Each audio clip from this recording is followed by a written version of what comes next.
Bismillahirrahmanirrahim. Alhamdulillah rabbil alamin. Wa bihi nasta'inu ala umuri dunya waddin. Asyhadu an la ilaha illallah wahdahu la syarika lah. Wa asyhadu anna sayyidana Muhammadan abduhu wa rasuluh la nabiyya ba'dah. Allahumma shalli wa sallim wa barik wa karrim wa 'azzim wa majid على حبيبنا وشفيعنا وقرة أعيننا محمد وعلى آله وصحبه أجمعين. سبحانك لا علم لنا إلا ما علمتنا إنك أنت العليم الحكيم. رب اشرح لي صدري ويسر لي أمري واحلل عقدة من لساني يفقهوا قولي بجاه النبي وآله. قال الله تعالى: وقل رب زدني علما. وقال رسول الله صلى الله عليه وسلم: طلب العلم فريضة على كل مسلم. Alhamdulillah, segala puji bagi Allah Subhanahu wa taala yang telah memberikan kepada hambanya rizki-rizki dan sudah dijamin oleh Allah rizkinya setiap makhluknya jauh sebelum mereka diciptakan. Allah Ta'ala berfirman, wa ma min dabbatin fil ardi illa 'ala Allahi rizquha. Tidak ada suatu makhluk pun di bumi ini kecuali sudah Allah jamin, sudah Allah tentukan rezekinya. Sehingga yang menjadikan rezeki itu halal atau rezeki itu haram adalah bagaimana dia meraihnya, bagaimana dia mengambilnya.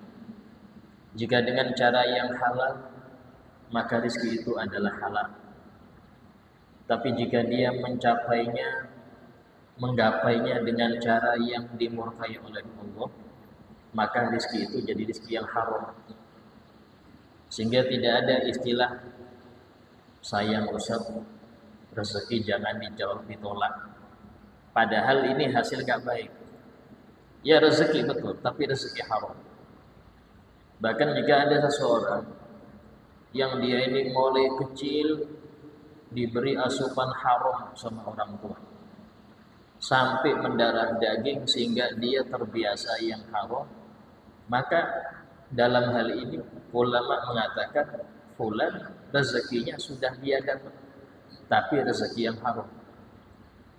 Dan sudah pernah kita sampaikan dampak daripada makanan yang dihasilkan dari pekerjaan haram atau makanan itu diadakan dari hal yang haram, yaitu ucapan salah seorang ulama Imam Sahal At-Tustari mengatakan, man akalal haram asad jawarihu. Barang siapa yang mengkonsumsi haram, maka anggota badan akan senang maksiat. Alimat aulam ta'lam, dah tahu atau dia enggak tahu, tahu atau enggak tahu. Dosa kalau tahu kan jelas gak boleh. Kalau gak tahu kenapa malah ada imbasnya? Iya. Urusan dosa, kalau dia gak tahu apa yang dia ambil itu haram, gak ngerti, itu gak dosa. Tapi imbasnya ada. Imbasnya atau efek sampingnya ada. Apa itu? Senang maksiat. Itulah kalau ada seorang suami memberi makan anak istrinya dengan hasil haram, jangan kaget kalau mereka ini durhaka. Jangan kaget kalau anak istrinya ini nggak nurut sama dia, sulit diatur menuju kebaikan. Kenapa? Karena memang mendarah daging sudah haram itu, sehingga pekerjaannya pun kemaksiat terus, termasuk durhaka. Sebaliknya, man akalal halal ata'at jawarihu. Barang siapa yang mengkonsumsi halal, maka anggota badan akan senang taat. Senang taat, gampang untuk diarahkan kepada kebaikan. Karena itulah yang berpahala itu bukan kerja. Yang berpahala itu cari halal. Bahkan yang diwajibkan oleh syariat untuk setiap orang itu thalabul halal. Dalam suatu hadis Nabi bersabda, "Talabul halal fardhatun 'ala kulli muslim." Mencari yang halal hukumnya wajib bagi setiap muslim. Rezeki dijamin, tapi halal belum dijamin. Sehingga cara kita itu harus benar-benar sesuai dengan aturan syariat. Sehingga dalam hal inilah ada perkara-perkara yang menjadikan sesuatu yang halal ini jadi haram. Apa itu? Yaitu cara memperolehnya. Sehingga ini masuk dalam kategori maksiat tangan. Maksiat tangan. Di antaranya wal-la'ib bin nardi wa thar. Termasuk maksiat tangan adalah bermain nard. Nard batop ini kelereng. Main kelereng nggak apa-apa sebenarnya, juga anak-anak main kelereng. Cuman cara mainnya beda. Anggaplah dia beli 1.000 dapat kelereng 5. 1.000 itu di kelereng 5. Nanti mainnya itu kayak gini. Ayo, ini kita bulatin dulu, bunderin dulu. Berapa ini? 10-10 ya, sudah 10-10 taruh.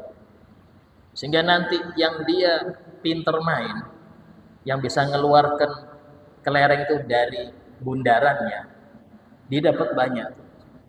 Bisa dapat 20, 30 kalau pinter main. Sehingga dengan modal 10, 2.000 ya. 2.000 modal 10 butir aja, pulang dapat 50. Mungkin hal yang lumrah menurut kita, tapi nanti dijual bisa. Dia dijual ke orang lain. Ayo, ini saya punya. Bisa diuangkan. Karena bisa dijual lagi. Ini namanya judi. Hal yang remeh. Main kelereng, cuman mainnya seperti itu caranya. Ya seperti ini nggak boleh. Atau mungkin nggak main demikian, tebak-tebakan. Di 3 orang. Ayo, ini jumlahnya berapa ini? Nah, itu sekian. Yang mendekati ngambil semua. Yang mendekati angkanya, seumpama dia bilang 6, pas ini semuanya 8. Yang ada 5, ada yang 4, yang 6 ngambil semuanya. Lagi, main lagi. Terus yang awal modal 5 pulang bawa 20. Ini sepele, permainan. Mungkin orang anggap terus permainan anak-anak, tapi ini haram. Kenapa? Semi judi. Bahkan kalau udah bilang itu judi aslinya. Cuman gak di ngomong judi aja. Ya. Nah ini hati-hati. Nah, sama dengan model yang sekarang lagi marak nih. Ya, gesekan. Ya. Nah ini judi beroswal ada itu. 1.000 gesekan. Nanti ada nggak beruntung. Namanya zong, nggak dapat. Penasaran tapi gesek lagi. Kalau dapat macam-macam dapatnya. Ini sama dengan cabutan. Harganya 3.000, tapi di situ ada yang daya biasanya, sunlight yang harganya mungkin 10.000, ada yang gini. Cuman harganya cabutan satu itu 3.000. Nanti penasaran beli lagi. Kalau nggak dapat, zong dia. Sama, ini haram, masuk judi juga. Ya, ini hati-hati. Ini di masyarakat kita sudah mulai merebak. Kalau tidak ditegur, nanti anak-anak itu tumbuh dalam keadaan mentalnya mental penjudi. Mulai kecil sudah terbiasa gitu. Nanti besarnya lotre sudah. Dan sekarang namanya judi online itu ya. Kalau dulu tempat judi itu tertentu, Pak. Itu pun sembunyi-sembunyi. Ya, yang datang itu nggak ada yang sarungan, nggak ada. Malu dia sarungan ke situ. Kasarannya itu meja kasino. Tempatnya itu pun tempat yang istilahnya orang baik nih, dia risih ke situ. Lihat kok risih, apalagi hadir. Sehingga yang judi itu aja orangnya. Tapi sekarang meja kasino itu di HP kita. Setiap orang mulai anak kecil sampai tua punya kesempatan untuk judi. Bahkan yang sarungan pun bisa judi sekarang. Gak malu lagi, kenapa? Di HP. Siapa yang tahu dia judi? Siapa yang paham kalau dia berjudi? Ini kalau mental seperti ini masih dipelihara, bahaya. Allah berfirman, innamal khamru wal maisiru wal ansabu wal azlamu rijsun min amali syaitan fajtanibuh. Sesungguhnya khamr, judi, ansab yaitu berhala, azlam undian yaitu undian tadi, undian nasib macam-macam. Rijsun itu semua perbuatan dosa, min amali syaitan daripada amal syaitan. Fajtanibuh, jauhilah. Jauhilah. Ini dari Al-Qur'an jelas. Sehingga dalam hal ini hati-hati ya. Karena sekarang kadang permainan anak-anak ini kalau tidak kita ketahui, kita kontrol, itu bahaya. Kadang-kadang model game biasa. Cuman dia berbayar. Dan kalau sumpama menang itu, poinnya itu bisa diuangkan. Jadi sama judi modelnya.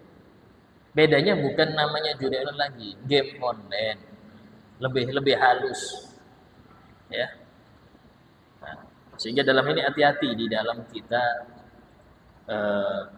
bekerja atau menghasilkan duit atau bermain, hati-hati.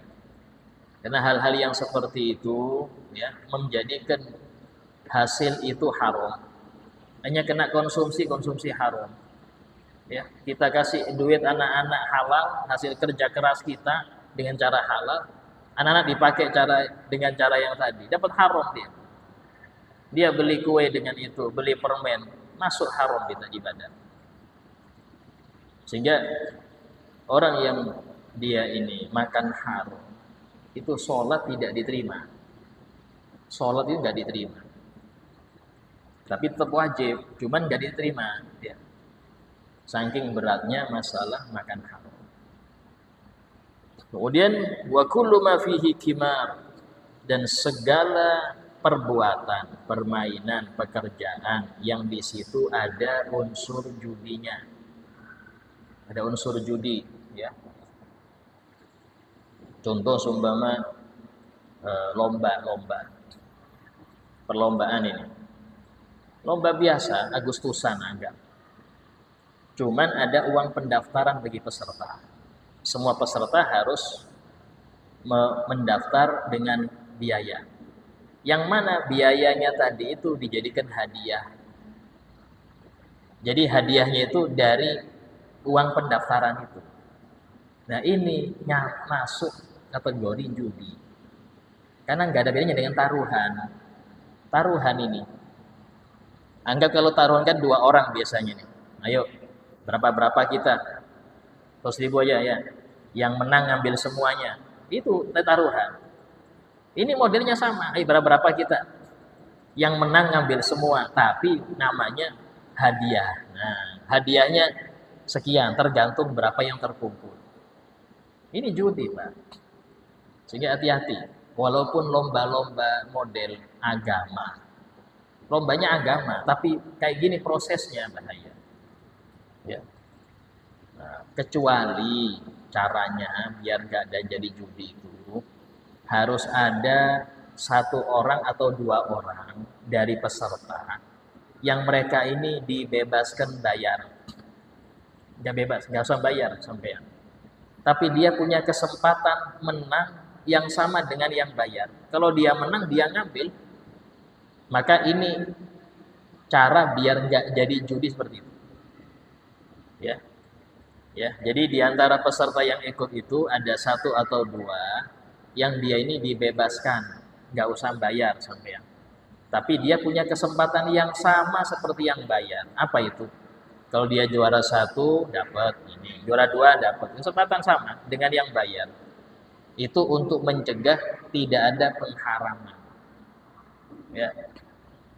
Nah, kemudian masalah yang lain banyak ya. Contoh kalau kita di pasar malam biasanya, ya, lempar gelang, apalagi macam-macam sudah yang itu semua satu paket ya. Sama juga model mesin capit. Mesin capit ini masuk ya, karena dia ada uang yang dimasukkan. Kalau nggak dapet ya zong.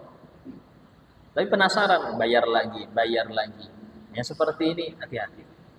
Ya. Jangan dia hatta la'ibis sibyan, walaupun permainan anak-anak. Walaupun permainan anak-anak. Kalau sudah itu masuk kategori dalam hal judi, haram. Ya. Dan kita sudah berusaha ngasih anak-anak itu uang halal. Tapi pas dipakai seperti itu, ya yang dia makan haram lagi. Kasihan. Ya, kita sudah nyasih dengan yang halal, dia pakai permainan kayak gitu, dia dapatnya haram nanti. Nah, ini harus kita perhatikan. Nah, kemudian di antara yang diharamkan wallahu bi alatillahi al-muharramah kan tubur war rabbab wal mismar wal autar. Nah, bermain-main dengan alat-alat yang diharamkan ya. Bermain-main dengan alat-alat yang diharamkan. Ini memang masih khilaf masalah alat-alat main ini. Seperti di sini dikatakan al-tumbur war rabbab ya. Di sini apa tumbur ini? Model gitar, biola ya.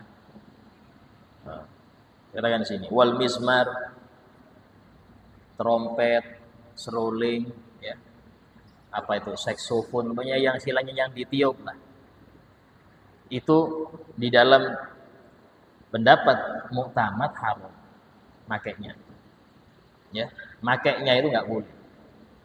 Walaupun di sini ada yang khilaf, ada yang mengatakan kalau dipakai untuk hal-hal yang religi, ingatkan Allah Ta'ala, itu tidak apa-apa.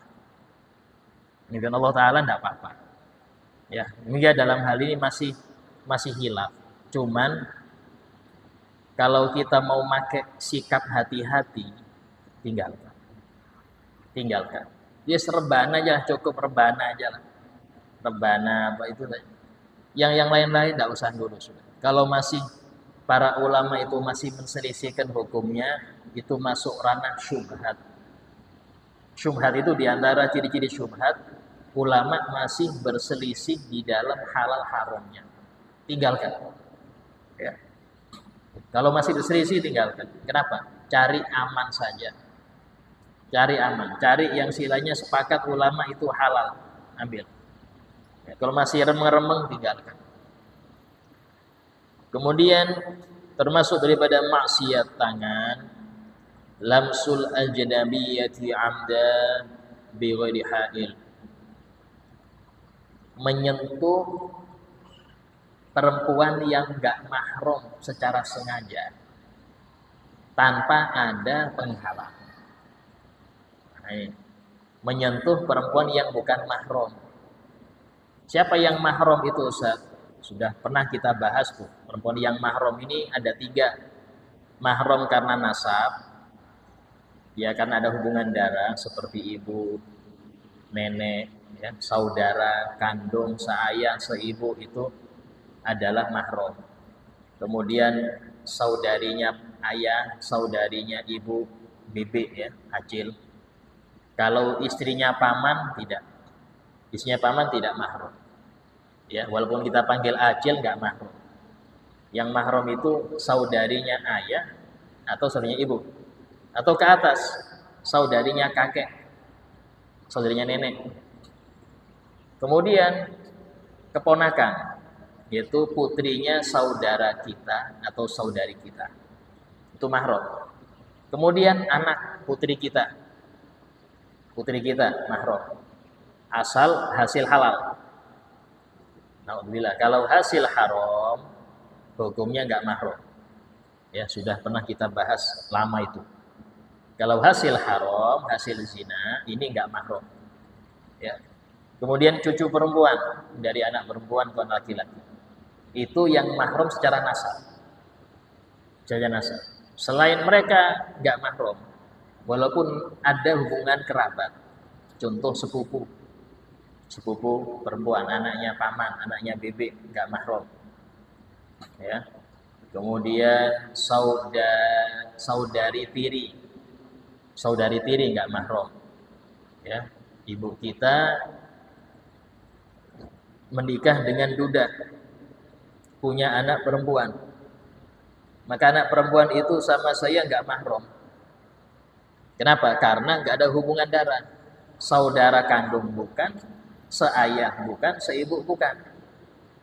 Sehingga dalam hal ini saudari tiri itu tidak mahram.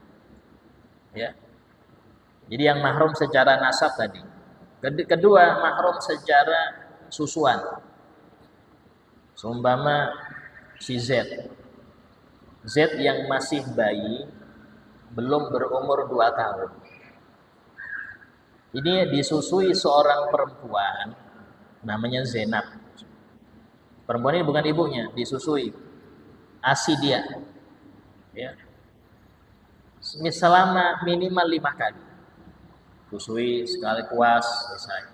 Susui lagi puas, selesai. Sampai 5 kali, maka seluruh keluarga Zainab yang perempuan itu mahram dengan Z.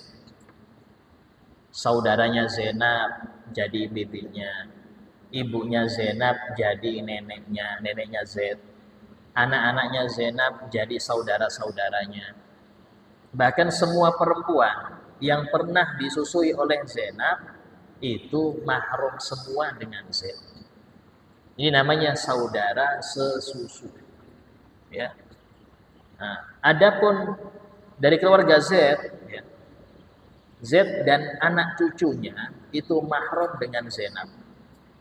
Ya, Z dan anak cucunya itu mahram dengan Zainab. Adapun saudaranya Z yang nggak ikut disusui, nggak mahram sama Zainab. Orang tuanya Z nggak mahram sama Zainab. Kenapa? Karena yang menjadi mahram itu Z dan anak cucunya. Itu kalau hubungan karena persusuan. Karena itulah tidak boleh dalam fikih itu orang menyediakan donor ASI. Nggak boleh. Kadang sebagian rumah sakit menyediakan donor ASI. Ya bagus, niat awal bagus, tapi dampaknya bahaya. Apa bahayanya Ustaz? Nanti banyak saudara mahram sesusu. Khawatir pas mereka nggak ngerti menikah, haram nikahnya nggak sah karena saudara. Dan nggak terdata siapa-siapa yang ngambil ASI. Terus ASInya siapa saja ini? Ini biasanya ada bayi lahir, ibunya wafat atau tidak keluar ASI, sehingga inisiatif sebagian rumah sakit itu ya sudah kita adakan donor ASI. Ya. Bagus dalam niatnya untuk membantu bayi ini biar ada yang memberi asupan ASI, bagus. Cuman dampaknya repot. Nah, dampaknya repot. Apa itu? Rancu nanti. Mahramnya mana saja bingung. Harus terdata itu. Ya, sehingga dalam hal ini ulama mengatakan mending enggak usah sudah. Terus kasih formulanya. Kecuali jelas yang nyusuin fulana. Bahkan mahramnya dia. Nah, tapi ini kasih gabungan orang banyak. Ini repot, Pak. Ini yang bikin kadang-kadang hukum itu harus tanya ulama. Enggak bisa enggak tanya, harus tanya ulama. Karena mereka yang mengerti. Ya. Yang ketiga, mahram karena pernikahan. Karena adanya pernikahan, ada yang mahram di situ. Pertama, menantu. Menantu itu mahram. Ya, menantu perempuan mahram. Habis akad dengan putra kita, langsung cium tangan nggak apa-apa, karena mahram. Yang kedua, mertua. Ya, habis akad kita cium tangan mertua nggak dosa, kenapa? Mahram sudah. Termasuk adalah ibunya, neneknya istri, ya, neneknya istri itu mahram semua. Nah, yang ketiga ibu tiri, Ayah kita nikahi perempuan, seorang perempuan yang bukan ibu kita, nikah lagi lah. Itu cium tangan dia tidak apa-apa, asal sudah akad. Kenapa? Karena dia ibu tiri saya. Cium tangan tidak apa, mahram. Ya. Yang keempat, anak tiri. Ya, kita menikahi seorang janda punya anak perempuan. Tapi ini dengan syarat, jadi mahram putrinya kalau sudah menghubungi ibunya. Kalau cuma akad nggak bisa. Kalau akad saja belum mahram. Harus sudah hubungi baru sama putrinya dia kita mahram. 4 ini aja yang menjadi mahram karena ada pernikahan. Selain 4 ini nggak ada. Nggak boleh, masih bukan mahram. Contoh, bebeknya istri. Bebeknya istri nggak mahram ya. Yang mahram cuman mertua dan ibunya mertua. Kalau saudarinya mertua, nah, ipar, jelas ipar. Kadang-kadang maaf kita ini, oh ini adik saya siapa? Adik ipar, oh nggak boleh digonceng, tapi ada ipar ini bukan mahram. Sampai ada hadis Nabi alhamul maut, ipar itu kematian. Ipar itu kematian. Artinya mendekati dia bisa mati agama kita. Ya kenapa? Terlalu akrab akhirnya kayak adik sendiri. Padahal berduaan haram, ini enggak mahram. Ya. Nah, itu diantara yang enggak mahram karena pernikahan. Nah, sehingga selain 3 hal ini namanya ajnabiyah, perempuan yang tidak mahram. Nah, perempuan yang enggak mahram ini banyak, Pak. Intinya kalau sampean ngerti yang mahram siapa saja, selain itu enggak mahram. Ya, sehingga dalam hal ini termasuk maksiat tangan menyentuh perempuan yang enggak mahram secara sengaja. Contoh nih, salaman antar teman kantor, Ustaz, salam-salaman. Tapi ada yang perempuan yang haram. Enggak boleh. Oh ini apa? Bos saya, Ustaz. Biasanya cium tangan sama bos, enggak boleh. Haram. Anda pakai sarung tangan, sumpah. Tapi hidung Anda nempel juga situ, haram. Ya, ini kadang-kadang repotnya itu waktu jadi bos Anda cium tangan. Pas nggak jadi nggak cium tangan lagi sampean. Berarti ini Anda menghormati dia karena dunianya. Menghormati orang karena dunianya.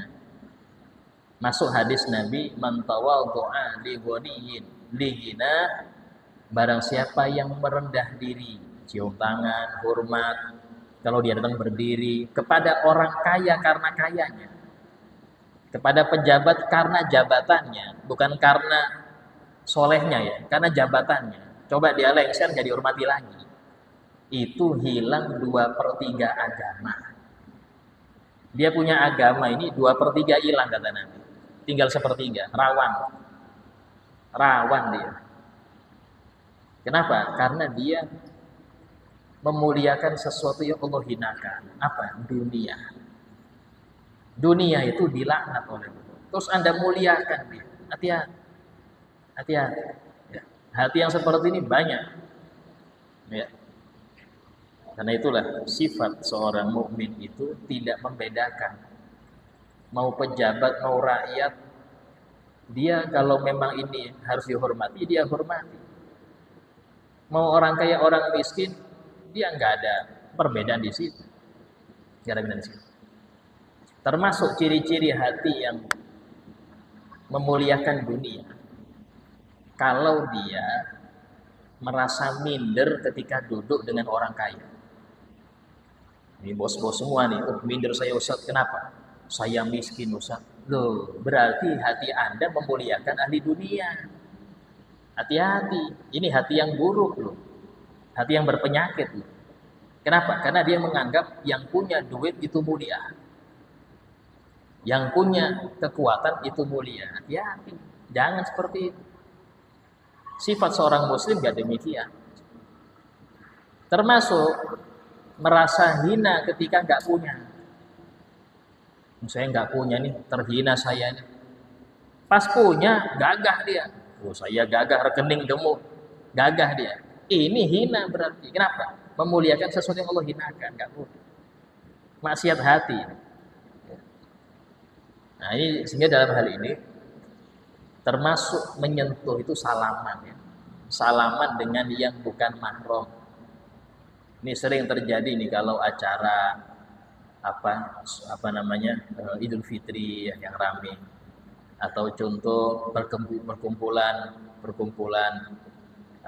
paguyuban atau acara apa, itu ada yang salamin semua, haram Pak, nggak boleh. Nggak apa Ustadz sudah tua, Ustadz aman aja, nggak ada. Mau tua mau muda, yang penting dia nggak mahram Anda, nggak boleh. Ya, termasuk anak-anak sekolah, SMP, SMA, kalau memang lawan jenis, walaupun dengan gurunya jangan salaman. Bukan mendidik itu.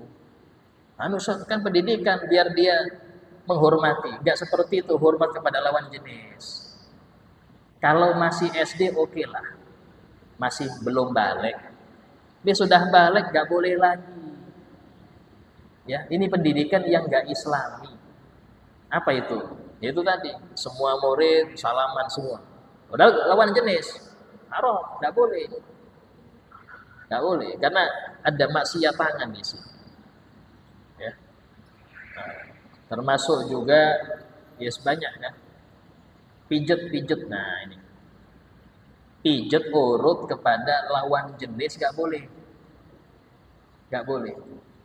Kalau mau urut ke sejenis, lawan jenis nggak boleh. Ya, kadang-kadang sering, terus tidak apa-apa sudah tua juga, Ustadz aman aja, tidak bisa Pak, tidak bisa, ya, karena bersentuhan di sini haram. Bahkan berobat dalam fikih itu wajib berobat itu kepada dokter yang sejenis. Walaupun non muslim,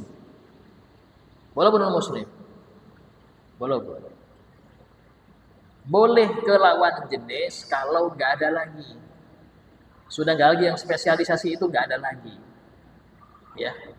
Tapi dengan syarat ditemenin mahram, suami, saudara, ayah, anak yang sudah besar, itu anak yang sudah besar ditemenin, walaupun waktu diperiksa ditemenin.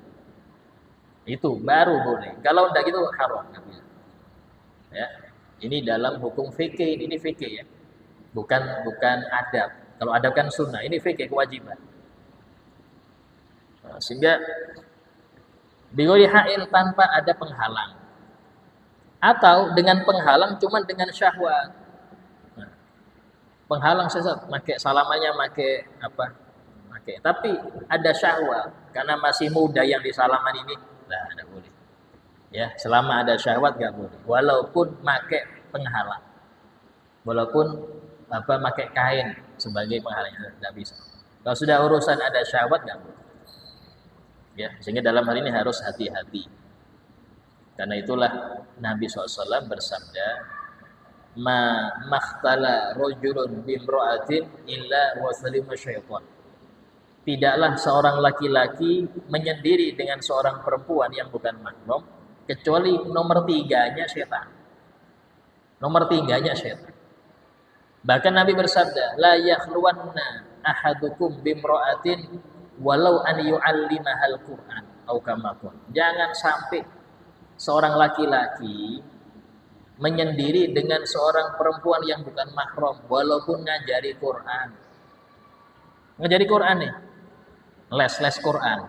Tapi sendiri nih, Anda sendiri doa ustadznya, enggak boleh. Ngajari Quran, enggak boleh, harus minimal 2 perempuan. Minimal 2. Ya. Nah, saya itu kalau ngajar di pondok putri, itu kalau muridnya cuma 1, saya enggak libur. Atau panggil temanmu 2, suruh ikut, walaupun enggak ikut belajar, duduk aja, biar enggak haram. Dan ini belajar wajib ya. Apalagi yang enggak wajib, Pak. Apalagi enggak wajib.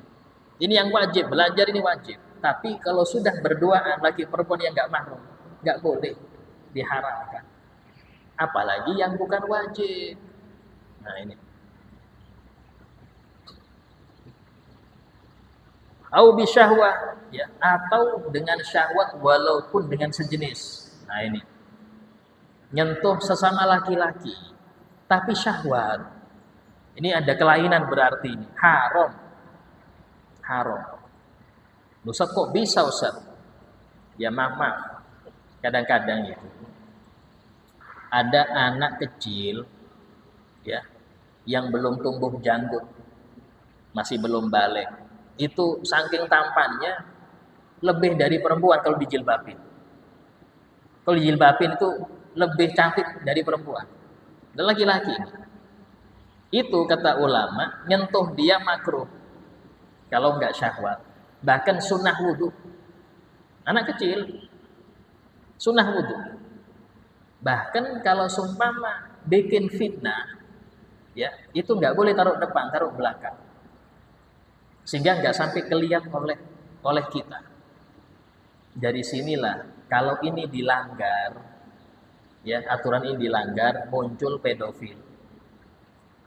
Kenapa ada pedofil? Karena tadi syariat sudah menentukan anak kecil yang terlalu ganteng, yang ganteng betul, itu tidak bisa disentuh sembarangan. Kadang-kadang orang itu ada penyakit, senang dengan yang kayak gitu. Ada. Bahkan kadang-kadang dia sudah nikah, tapi penyakitnya penyakit. Sehingga dalam hal ini fikih mengatakan usahakan anak itu kalau sudah balik untuk memelihara jenggotnya. Kenapa? Biar kelihatan jantannya itu. Biar kelihatan laki ini. Jangan sampai kemayu ini laki-laki tapi model kayak perempuan, haram hukumnya. Karena akan mengundang demikian. Ya, akan mengundang demikian. Au mahramiyah. Insyaallah kita lanjutkan ya kajian yang akan datang. Kajian selanjutnya pada pertemuan yang akan datang. Semoga kita dijaga oleh Allah dari seluruh maksiat, dari seluruh pelanggaran, baik itu yang zahir maupun yang batin. Bijahin Nabi SAW, khairul awakhir wal awakhir. Ala hadiniyah, niyatin salihah, al-Fatihah. Bismillahirrahmanirrahim. Alhamdulillahirabbil alamin. Rahmanirrahim. Maliki yaumiddin. Iyyaka na'budu wa iyyaka nasta'in. Ihdinas siratal mustaqim. Siratal ladzina an'amta 'alaihim ghairil maghdubi 'alaihim waladdallin. Bismillahirrahmanirrahim. Alhamdulillahirabbil alamin. Allahumma shalli wa sallim 'ala sayyidina Muhammad wa 'ala alihi wa sahbihi ajma'in. ربنا انفعنا بما علمتنا رب علمنا الذي ينفعنا رب فقهنا وفقه أهلنا وتربتنا في ديننا رب وفقنا وفقهم لما ترضى به قولا وفعلا كرما وارزق الكل حلالا دائما وأخل أنبياء لما نهضى بالخير وكل شر ربنا واصلح لنا كل شؤون وقر بالرضا منك العيون وقضي عنا ربنا كل الديون قبل أن تأتينا رسل منون ربنا آتنا في الدنيا حسنة وفي الآخرة حسنة وقنا عذاب النار وصلى الله على سيدنا محمد وعلى آله وصحبه وسلم والحمد لله رب العالمين. السلام عليكم ورحمة الله وبركاته.